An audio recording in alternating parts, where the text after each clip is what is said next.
Menuruti tema yang baru saja saya dengar, tarhib Ramadan, maka saya teringat bagaimana nyun sewu Rasulullah Shallallahu Alaihi Wasallam hari terakhir bulan Sya'ban tahun 2 Hijriah.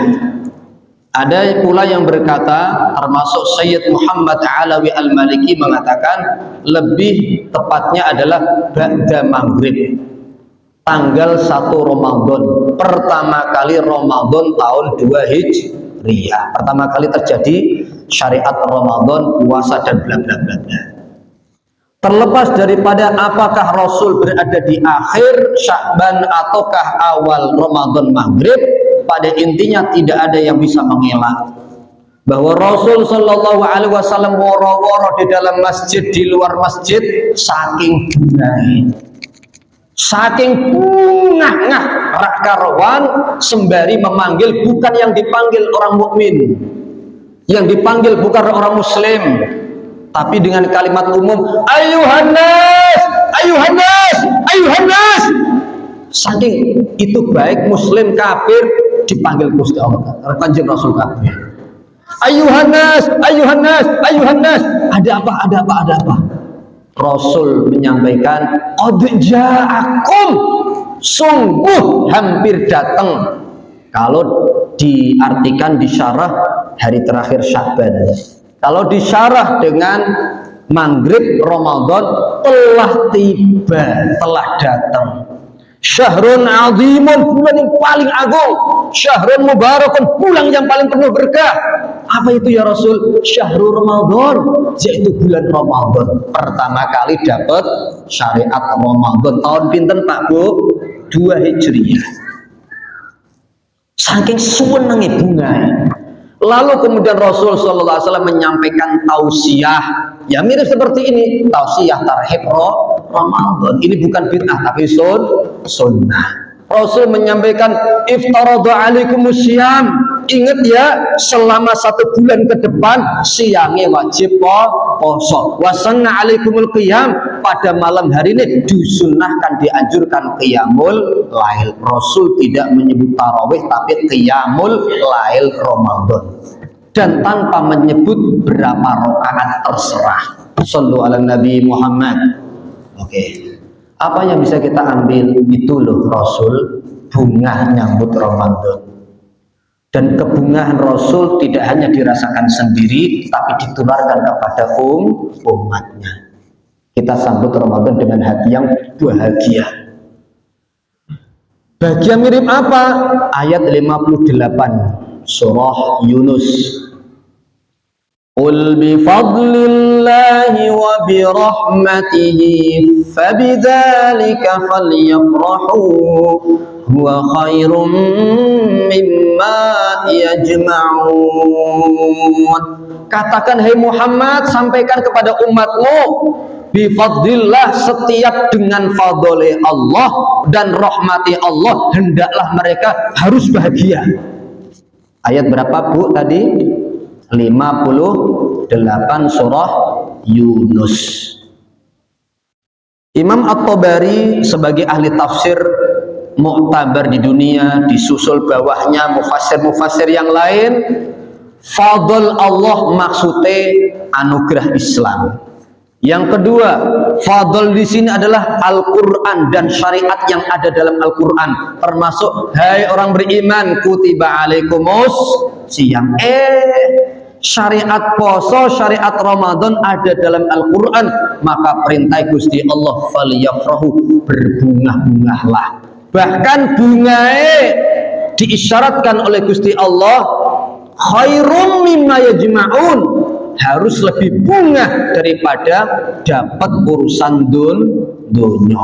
Imam At-Tabari mengatakan emas maupun perak.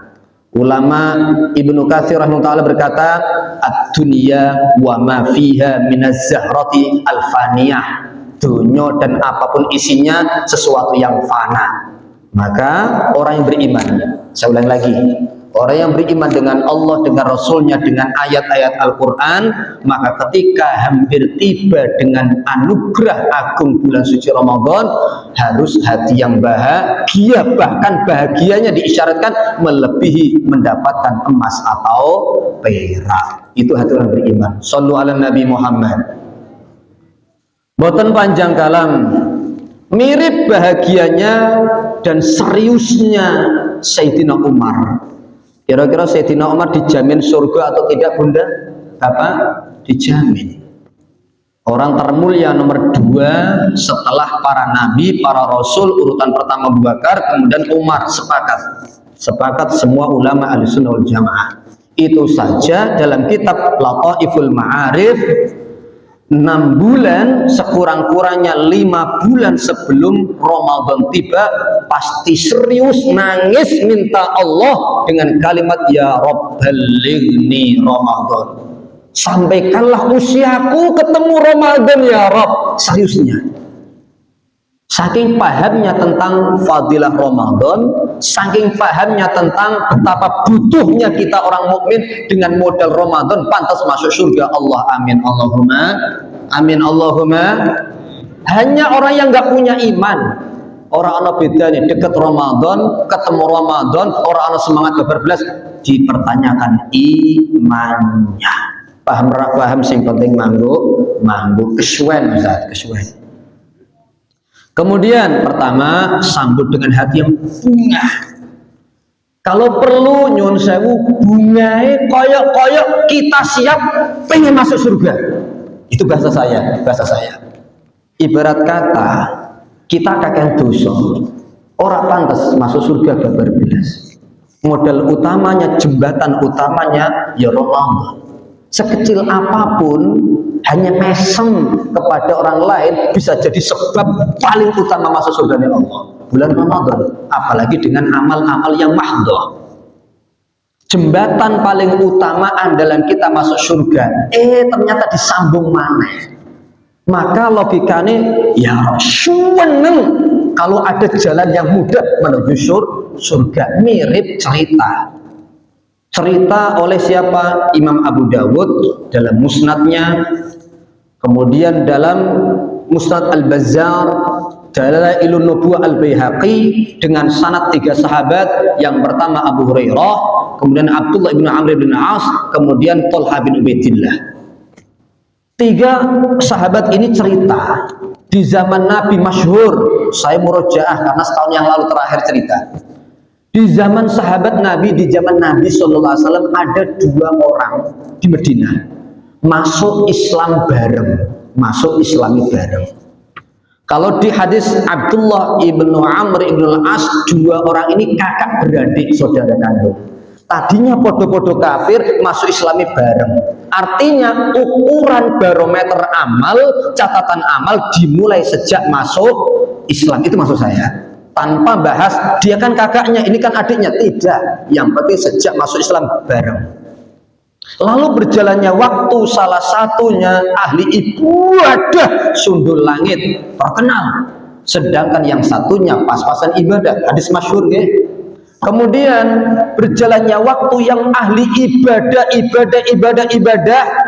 ternyata Allah takdirkan mati duluan, mati perang syahid di jalan Allah. Sedangkan yang pas-pasan ibadah matinya ala firasyihi, mati biasa. Masyhur. Lalu setelah keduanya wafat, 40 hari kemudian Sayyidina Thalhah mimpi. Panglima Rasul, orang soleh, sahabat, mimpi, maka disebut busra, petunjuk. Mimpi Nabi ketemu 2 orang tersebut persis di depan surga. Nggak lama ada sosok yang keluar dari surga, gandeng tangan salah satu keduanya, yang tak lain dibawa ke surga pertama ternyata orang yang nggak terlalu ahli ibadah. Lalu lama ditunggu Thalhah bin Ubaidillah dalam mimpi, kok nggak keluar lagi ya? Nasibnya yang ahli ibadah mati perang fisabilillah kok masih bengong-bengong di depan surga. Lalu kemudian baru nomor kedua, ini diajak ke surga. Bangun dari tidur Sayyidina Thalhah, cerita kepada semua muhajirin ansor, kaget kabeh. Kenapa ya yang bukan ahli ibadah, yang pas-pasan ibadah justru yang pertama masuk surga? Rasul ketika mendengar kegumunan mereka nanya, kalian min ayyi syai'in ta'jabun? Kalian gumun ta'ajub kenapa wahai sahabat? Itulah ya Rasul, kenapa yang pas-pasan ibadah malah masuk surga duluan, bahkan nunggu lama, yang syahid baru masuk surga. Rasul gampang nanya pertanyaan pertama, amakatha ba'dahu sanatan, apakah yang biasa ibadah sempat panjang umur setahun berikutnya baru mati? Enggak ya Rasul. Pertanyaan pertama sudah terjawab. Pertanyaan kedua, adraka Ramadan, apakah sempat ketemu Ramadan? Nah itu poin utamanya di sini. Adraka Ramadan, apakah sempat ketemu Ramadan yang pas-pasan ibadahin? Bala ya Rasulullah. Adapun riwayat yang lain di Abu Hurairah ada tambahan. As-shalla wa shoma kadza wa kadza, apakah sempat sholat, sempat poso, walau mungkin dalam kurung sehari dua hari wafat? Enggak ya Rasul. Ada apa tah Rasul? Rasul bersumpah. Loh enggak main-main Pak. Bersumpah dengan kalimat walladzi nafsu Muhammadin biyadihi, sumpah atas nama Allah yang nyawaku ada pada genggamannya, lama sungguh, ditambah lagi sungguh ma bainahuma, antara surga keduanya yang tak terlalu ahli ibadah dibandingkan yang ahli ibadah mati syahid, abadu, lebih jauh jarak surganya daripada jarak antara bainas sama wal ardh. Paham maksud saya nggih? Sejauh-jauhnya langit dan bumi, yang kata Nabi jarak kita dengan langit itu butuh waktu 500 tahun perjalanan menungso. Itu tetap lebih jauh jarak antara dua surga. Yunzabu, sebab apa kira-kira? Ketemu bulan suci Ramadan, itu yang paling inti. Sehingga Sayyidina Abu Bakar protes, bukan protes untuk ngelak, tidak, tapi untuk memantapkan pemahaman.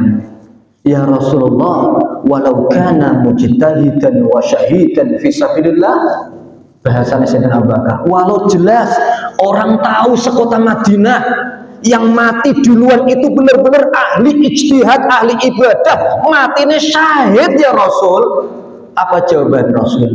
Walau kana mujtahidan wa syahida, walau mati syahid ahli ibadah kaya apa, tapi ada yang lebih unggul. Di antara keunggulannya ketemu bulan suci Ramadan. Di hadis yang lain ada tambahan, apakah ia sempat sholat 6.000 rakaat? Di hadis yang lain, apakah ia sempat sholat 6.000 rakaat? Iya sempat ya Rasul. Maksudnya 6.000 rakaat itu apa sih? Setahun dalam hitungan hijriyah 353 kali 17 rakaat berarti 6.118 rakaat sempat sholat. Enggak ya Rasul, jelas surgane terdongkrak setinggi-tingginya. Alhamdulillah. Berarti layak kita senang atau syuweneng ketemu Ramadan? Syuweneng. Sekali lagi, bukan orang yang beriman jika tidak ada rasa bunga semakin dekat dengan bulan andalan kita masuk surga Allah. Mangguk-mangguk lebar. Selanjutnya, ya Allah, selain itu, kalau kita telaah bulan Sya'ban, bulan Qobliyah, bulan terbaik Ramadan. Berarti kalau berada di bulan Sya'ban, bulan Qobliyah, apa amalan-amalan yang paling prioriti dalam rangka nyambut Ramadan? Selain daripada hati yang bunga suweneng. Tentu jawabannya, ya lihat dulu Ramadan bulan apa? Puasa. Oh berarti mukaddimahnya adalah bulan puasa. Semua alim ulama apapun madhabe, apapun ormasi kelompoke, maka ketika ditanya bulan apa yang terbaik untuk perbanyak poso yang dicontohkan langsung amalan Nabi Sallallahu Alaihi Wasallam, maka jawabannya adalah bulan Sya'ban. Nah terus diruntut-runtut keutamaan karena lengket nempel qobliyahnya Ramadan. Mirip nyuwun sewu, namun kalau ada yang nanya bulan apa yang secara mutlak dianjurkan perbanyak puasa sunnah, maka jawabannya bulan Muharram. Ulama salaf baik sahabat, tabiin, tabiin condong kalau secara mutlak tanpa ono kaitannya dekat Ramadan atau setelah Ramadan, maka jawabannya bulan Muharram. Karena bulan Muharram adalah paling haram-haramnya di antara 4 bulan haram: Dzulqa'dah, Dzulhijjah, Muharram, Rajab. Itu para alim ulama sepakat demikian. Tapi kalau kita berada di Sya'ban, maka seluruh alim ulama baik manusia maupun jin, maka sepakat apa itu? Bulan Sya'ban adalah bulan terbaik untuk ibadah puasa, ditambah lagi memang qobliyah Ramadan. Bapak Ibu yang dirahmati Allah, hadis yang sangat masyhur, baik membahas keutamaan Sya'ban maupun tarhib Ramadan dengan amalan-amal Ramadan dijalani di bulan Sya'ban. Rasul ketika ditanya mengapa kami tidak melihat engkau, hadis lengkapnya seperti ini, karena cukup sering mubalik menyampaikan sepotong, setengah saja. Usama bin Zaid termasuk Aisyah bertanya seperti ini, ya Rasul, mengapa kami dapati engkau puasa-puasa sampai kami kesulitan nyari kapan engkau tidak puasa? Saya artikan, lalu terkadang kami mendapati engkau tidak puasa hingga yang berpuasa hanya 2 hari saja. Berarti setiap bulan selalu diusahakan ada puasa oleh Nabi. Kemudian ditanyalah, ya Rasul, 2 hari selalu engkau ikhtiar puasa, ada apa dengan 2 hari itu? 2 hari apa yang kamu maksud? Tanya Nabi. Kemudian sahabat Usama bin Zaid menjawab, hari Senin dan Kamis ya Rasul. Jawaban Rasul sallallahu alaihi wasallam, oh Senin Kamis di tengah-tengah engkau dapati aku kadang nampak ora poso, tapi hanya 2 hari itu kok ikhtiar poso umpamanya. Maka beliau menjawab, itu adalah 2 hari yang semua amal perbuatan manusia dilaporkan kepada Allah Subhanahu wa taala, dan aku ingin saat amalku hari Senin maupun Kamis dilaporkan kepada Gusti Allah, aku dalam keadaan puasa. Itu hadisnya sepanjang itu. Baru kemudian tentang Sya'ban itu lengkapnya seperti itu. Seringnya mubalik kan dipotong separuh saja. Kemudian ya Rasulullah, termasuk kami mendapati engkau puasa terus sampai kami kesulitan nyari kapan engkau tidak berpuasa sunnah. Bulan apa yang kamu maksud? Bulan Sya'ban ya Rasulullah. Kami kesulitan nyari kapan engkau tidak puasanya. Kalau Bapak Ibu, saya mencari kesusahannya di mana, kapan puasanya? Alhamdulillah. Kalau untuk Rasul kapan tidak puasanya? Susah. Khusus bulan Sya'ban.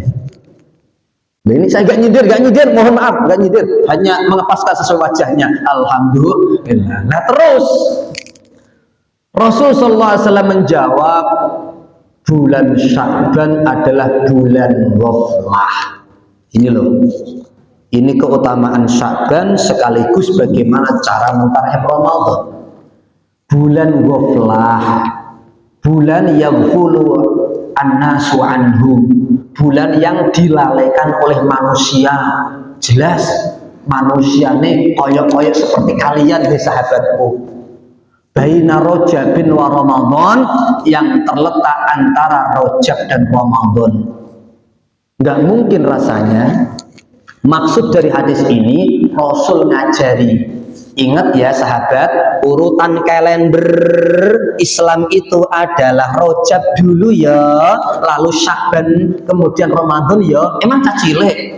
Tidak. Ternyata para alim ulama mensyarah, woco syarahe, maksudnya sesuai hadis-hadis yang lain. Aisyahnya ngasih tahu. Saya syarah hadis itu dengan hadis yang lain. Di kitab ini kesuwen nyari halamannya. Aisyah radhiyallahu anha ngasih tahu, ya Rasulullah, kami dapati banyak sahabat-sahabat di tengah-tengah jenengan niki banyak yang puasa bulan Rajab. Saya ulang lagi, banyak yang berpuasa sunnah Rajab. Mungkin jelas karena bulan haram, atau yang kedua mungkin karena Rajab sebelum Islam datang di bawah Nabi. Rajab artinya mu'azzam, sudah ada kebiasaan puasa di zaman jahiliyah. Apakah Rasul lantas mengatakan, dolalah finnar itu neraka itu? Enggak. Rasul sallallahu alaihi wasallam mendiamkannya. Artinya kalau mendiamkannya, mengizinkannya, boleh nggak puasa sunnah Rajab? Itu loh poin yang ingin saya sadarkan dulu, saya tekankan. Berarti puasa sunnah Rajab itu ada atau tidak Bapak Ibu? Ada. Puasa Rajab kalau didiamkan Rasul nggak dilarang, nggak disuruh. Berarti hadis atau tidak hadis, sunnah atau tidak sunnah? Sunnah apa? Bukan sunnah qaul, bukan sunnah amal, tapi sunnah taqririyah. Diizinkan, diijazahkan, didiamkan Kanjeng Nabi. Jangan sampai sunnah itu diterjemahkan hanya mana Rasulullah mengamalkan enggak? Gembleng aja. Sunnah itu adalah qaul Nabi, amalan Nabi, termasuk takrir Nabi, kebiasaan sepele Nabi, terkait khulqiyah maupun khuluqiyah, itu bagian dari sunnah. Itu maksudnya syarah. Termasuk syarah sapa tak Ustaz? Bukan kitab ini saja. Imam Ahmad bin Hanbal mengatakan demikian. Hambali, ulama salaf. Puasa Rajab itu sunnah, tapi sunnah bukan amalan Nabi, diizinkan Nabi. Tidak panjang kalam, Rasul akhirnya bertanya, kembali kepada syarah dengan hadis ini. Fa'aina hum fi Sya'ban ya Aisyah. Mereka rajin puasa sunnah, puasa di bulan Rajab. Tuh coba tengok, mereka berpuasa sunnah banyak lagi nggak di bulan Sya'ban? Itu pertanyaan Nabi. Kemudian Rasul pun menyampaikan hadis yang sama, baik kepada Usamah maupun kepada Aisyah. Hai Aisyah, benar, bulan Sya'ban bulan yang terlalaikan. Nah itu maksudnya, mereka condong rajin ibadah poso sunnah di bulan Rajab, lalu Sya'ban orang rajin, kemudian Ramadan rajin. Nah ini loh yang terlalaikan di antara 2 bulan biasa poso. Saya ulang lagi, baina Rajabin wa Ramadan, maksudnya di antara 2 bulan Rajab puasa sunnah para sahabat, begitu pula Ramadan para sahabat juga puasa wajib Ramadan. Lah Rasul menyindir, Rasul ngakali atau menasihati dengan halus, yuk jangan hanya fokus Rajab poso, Sya'ban ora poso, itu kurang etis. Lah sayunya bagaimana? Rajab silahkan poso, diizinkan Nabi, kemudian Sya'ban ikuti amaliyah Nabi, poso sunnah Sya'ban lillahi ta'ala. Kira-kira ibu bapak sudah berapa hari puasa Sya'ban? Alhamdulillah belum. Ada yang jujur. Ini bukan dongeng. Rasul yang dimaksud jamin surga ternyata selalu puasa sunnah di bulan Sya'ban, sampai sahabat sulit nyari kapan batal puasa. Bahkan di hadis Bukhari kan seperti ini. Hadis Bukhari dari Aisyah radhiyallahu anha, kana Rasulullah sallallahu alaihi wasallam yasumu Sya'bana kullahu. Rasul itu pernah poso Sya'ban seluruhnya. Termasuk sebagian alim ulama di kitab ini, waqalat ta'ifatun minal ulama, sebagian ulama, sekelompok ulama mengatakan jelas Rasul pernah poso 1 bulan full Sya'ban. Mana dalilnya? Ya ini tadi, ditambah lagi Ummu Salamah mengatakan, aku tidak pernah melihat Rasul nyambung 2 bulan poso kecuali Sya'ban dan Ramadan. Itu pendapat pertama. Akan tetapi mayoritas alim ulama condong pendapat yang kedua. Apa itu? Terusin hadisnya. Wa kana Rasulullah sallallahu alaihi wasallam yasum Sya'bana illa qalila, kata Siti Aisyah. Dan Rasul berpuasa Sya'ban berhari-hari kecuali sedikit. Sedikit itu Imam Hambali mengatakan satu hari atau 2 hari saja tidak poso Sya'ban. Nah, versi mayoritas alim ulama, kalimat yang separuh terakhir tadi dianggap mensyarah, mentafsirkan, membayan kalimat yang pertama. Maksud daripada puasa bulan full itu maksudnya adalah kebanyakan hari Sya'ban pasti isinya puasa. Shallu ala Nabi Muhammad. Oke. Maksudnya dia tahu Ustaz?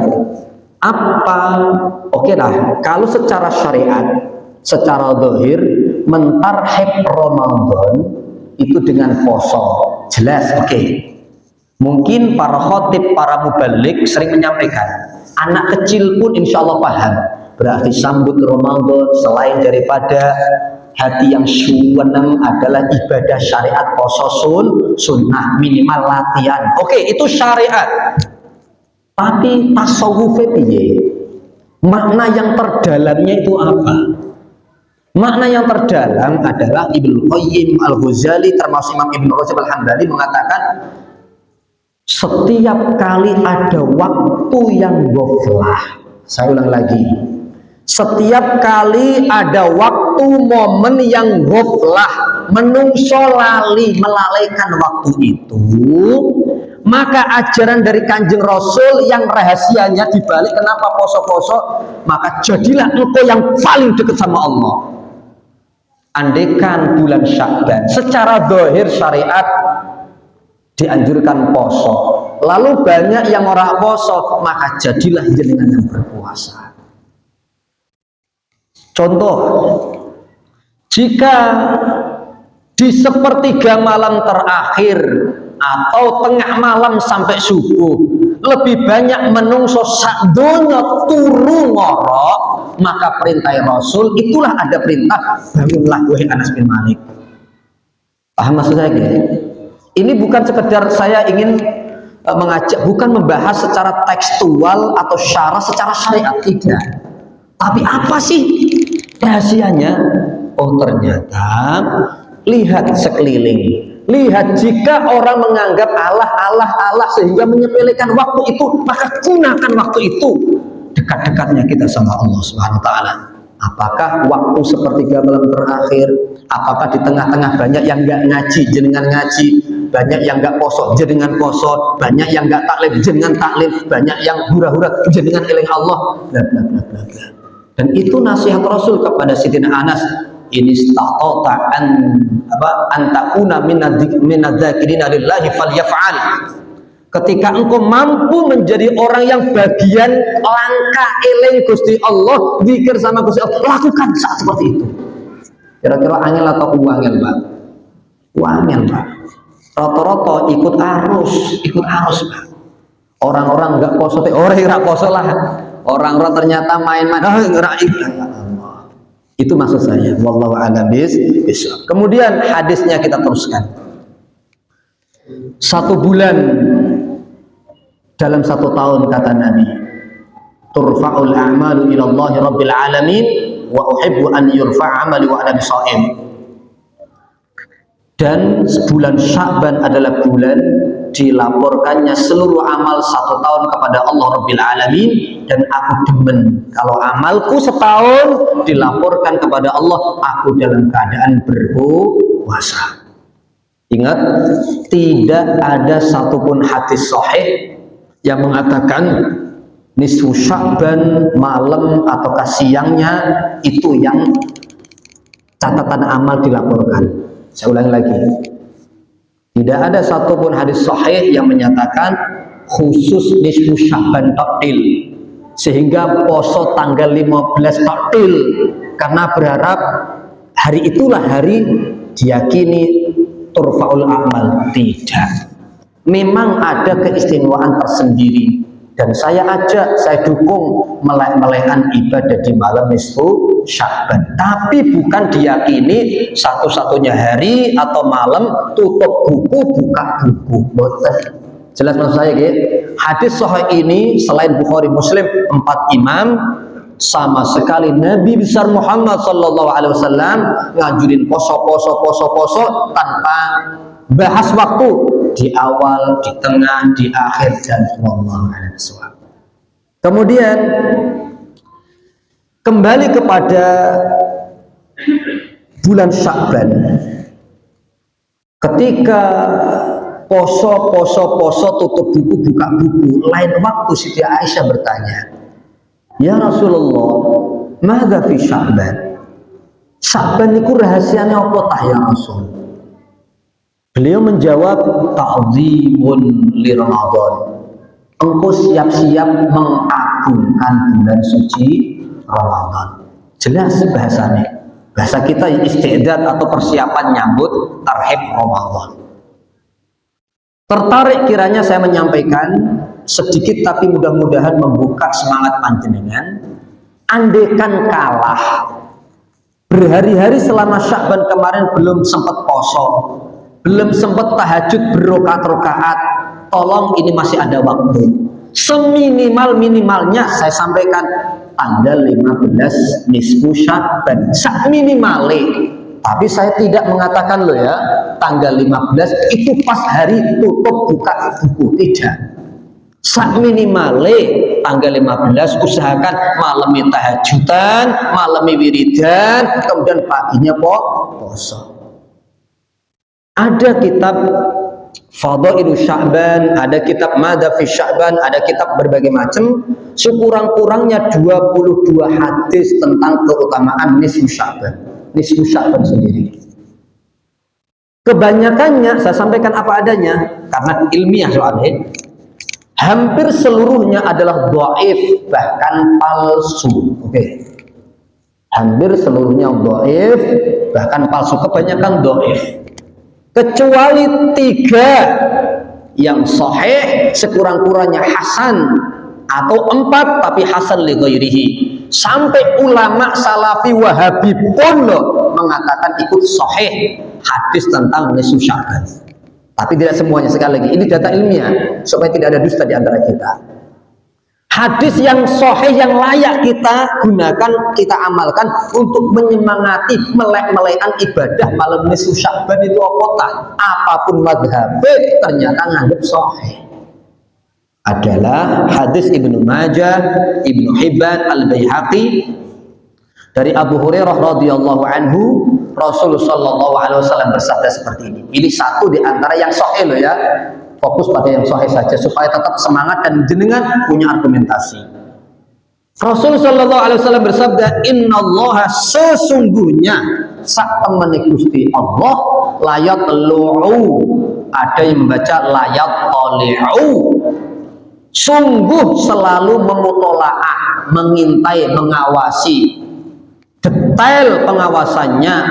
Kapan? Fi lailatin nisfi min Sya'ban, setiap dan sepanjang malam nisfu Sya'ban. Kalau berbicara sepertiga malam, setiap malam Allah turun ke langit dunia, bahasane pengawasannya, rahmate, maghfirah, barokah, itu hadis masyhur, cacilik banyak yang tahu. Umum setiap malam, sepertiga malam terakhir. Tapi ini sepanjang malam, fi lailatin nisfi min Sya'ban, mulai maghrib sampai subuh. Lalu nyun sewu fayaghfiru li jami'i khalqih, maka mudah Allah sekali bagi-bagi ampunan kecuali 2 orang yang sulit dapat ampunannya Allah, walaupun Allah berbagi berat ampunan di malam nisfu Sya'ban mulai maghrib sampai subuh. Siapa yang susah dapat ampunannya Allah? Kata Nabi hadis sahih, walaupun salafu Syekh bin Baz, Syekh Al-Albani mensahihkan juga, yakni li musyrikin, orang yang masih kekeh menyekutukan Gusti Allah. Yang kedua, wali musyahinin, riwayat yang lain walil haqidina li ba'dil muslimin, orang yang masih bertengkar, menyimpan kebencian kepada muslim yang lain. Malam nisfu Sya'ban, malam breh-brehe rahmat maghfirah. Kok atine ora ikhlas, masih benci kepada muslim lain, ngalangi maghfirah Allah Subhanahu wa taala. Mangguk-mangguk tak anggap paham. Alhamdulillah. Kemudian hadis yang lain saya semangati dua sajalah.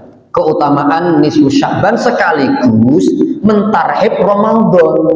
Malamnya maksudnya sakurang-kurangi, andekan males ibadah malam, males ibadah siang selama Sya'ban, tulung khusus malam 15 Sya'ban tulung melek, tulung kosong. Itu maksud saya, seminimalnya maksud saya. Seperti apa? Aisyah radhiyallahu anha cerita, suatu malam aku bangun, namanya bangun riap-riap, golek Rasul. Rasul neng di. Akhirnya beliau berkata,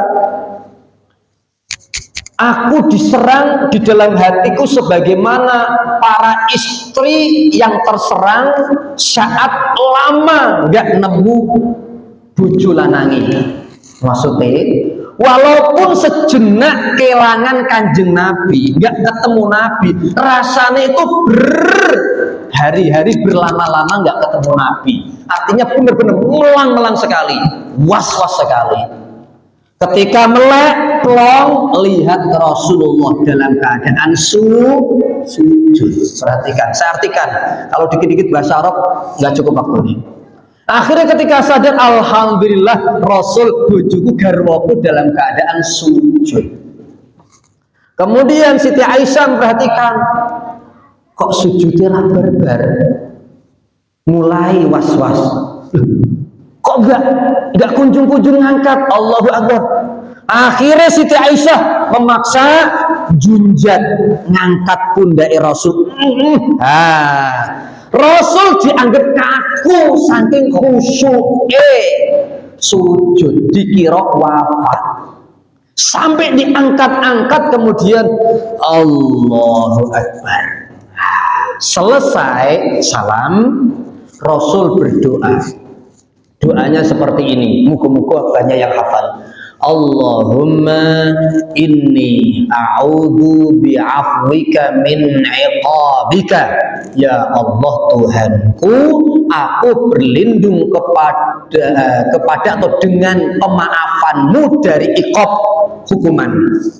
Kemudian wa a'udhu biridhaka min sakhatika, dan aku berlindung kepada atau dengan ridhomu dari kemurkaanmu. Wa a'udzubika minka, dan aku berlindung denganmu dari apa saja yang buruk bagiku darimu. La uhsi tsana'an 'alaika, aku tidak akan pernah mampu, kata Nabi dalam doa, untuk memuji dirimu, kama asnaita 'ala nafsik, sebagaimana engkau memuji dirimu sendiri ya Allah. Lalu tanya, hai Aisyah, ada apa tah? Engkau kok ngangkat-ngangkat pundakku saat aku sujud? Beliau baru menjawab, ya Rasulullah, aku khawatir banget, sempet dhonantu, dhon itu hampir yakin, sempet meh yakin jenengan itu wafat ya Rasul. Saking suwene, saking khusyuknya, saking kakune tegak untuk sujud. Kemudian Rasul Shallallahu Alaihi Wasallam menyampaikan terkait malam itu tadi yang terjadi lama sujudnya. Ya Aisyah, ta'allimihinna, pelajarilah tentang malam ini. Wa'allimihinna, ajarkan orang lain tentang malam ini tadi. Kenapa ya Rasul? Fa inna Jibril alaihi salam, karena sesungguhnya Jibril alaihissalam amaroni fihinna, memerintahkan aku di malam ini, malam nisfu Sya'ban, an uraddida sujud, untuk bolak-balik banyakin sujud alias sholat. Oke, Yasin 3 kali budaya di Indonesia. Bahkan Sayyid Muhammad Ala Al-Maliki berkata, andaikan itu diyakini dari Rasulullah, kadzab, dusta besar. Sampai seperti itu Sayyid Muhammad. Artinya kalau jenengan adain Yasin 3 kali budaya dan tidak melanggar syariat, sah-sah saja. Namun dari hadis ini justru perbanyaklah umat tidak sujud, perbanyak sholat. Minimal saya ajak lewat DKM, mungkin Yasin 3 kali ba'da maghrib, doa monggo. Ba'da isya'i setelah sholat ba'diyah, ajak bareng-bareng sholat tasbih alhamdulillah, atau syukur lagi qiyamul lail malamnya alhamdulillah, atau minimal masing-masing jenengan sholat tasbih rakyatan setahun sekali. Shollu ala Nabi Muhammad. Masih ada waktu Bapak Ibu? Ditambah lagi Ibnu Abbas radhiyallahu anhu berkata, sungguh malam nisfu Sya'ban, malam malaikat Israel alaihissalam itu diperintahkan tulis nama-nama yang setahun ke depan ini bakal mati. Matine piye? Tulis kabeh, hai Israel. Ya Allah, bahasan dicatat kabeh. Maka kita melek, kita tabarukan, minimal, sekali lagi minimal, bukan satu-satunya malam atau satu-satunya hari, minimal malam itu atau siangnya perbanyak doa yang baik-baik dunya lan akhirat. Amin Allahumma amin Allahumma. Terakhir, terlalu banyak soalnya yang bisa disampaikan. Bulan Sya'ban sekaligus nyambut Ramadan, Pak. Nanti jenengan buka 3 ayat pertama juz kedua tentang perubahan kiblat dari Baitul Maqdis menuju Ka'bah Al-Musyarrafah. Ada apa maksudnya Ustaz? Ya, Rasul bukan sehari 2 hari berdoa, bukan berminggu-minggu, tapi berbulan-bulan. Rasul berbulan-bulan, sekurang-kurangnya kila 16 bulan, kila 17 bulan, kila 17 bulan, lebih 3 hari. Pada intinya serius nangis ngemes dalam sholat sampai ngangkat kepala, nunduk kepala, serius doa, munajat bahasanya. Doanya siji, berharap kiblatnya dirubah. Kalau di Mekah Rasul masih bisa sholat antara rukun Yamani, Hajar Aswad, Ka'bah kena tembus Baitul Maqdis, tapi di Madinah nggak kena, sehingga dicemooh, dibully orang Yahudi tuh Muhammad kiblatnya sama, agamanya seperti Yahudi. Nah di situ serius nangis. Kalau kita merasa doanya nggak dikabul-kabul, eling cerita ini, Rasul berbulan-bulan diijabah doanya oleh Rasul persis di bulan apa? Sya'ban. Malam kapan? Nisfu Sya'ban. Hari kapan? Selasa. Tahun piro? 2 Hijriyah. Kitab tafsir Al-Jami' Ahkamul Quran mengatakan seperti itu. Malam Selasa 15 nisfu Sya'ban. Gong Muhammad, sudah saatnya. Malam nisfu Sya'ban ini aku kabulkan doamu berbulan-bulan kemarin. Artinya apa? Sambut dengan perbanyak doa, di antaranya muka-muka panjang umur, ketemu Ramadan, plus ingat, bukan hanya ketemu Ramadan, doanya Sayyidina Umar, doanya para alim ulama, doanya Nabi ketika hilal pertama, kasih kekuatan iman, Islam, taufik amal soleh, ketemu Lailatul Qadar, dan engkau ridho kepada kami. Itu doa lengkapnya. Subhanakallahumma wa bihamdika asyhadu an la ilaha illa anta astaghfiruka wa atubu ilaik. Sedikit muka-muka manfaat. Wassalamualaikum warahmatullahi wabarakatuh.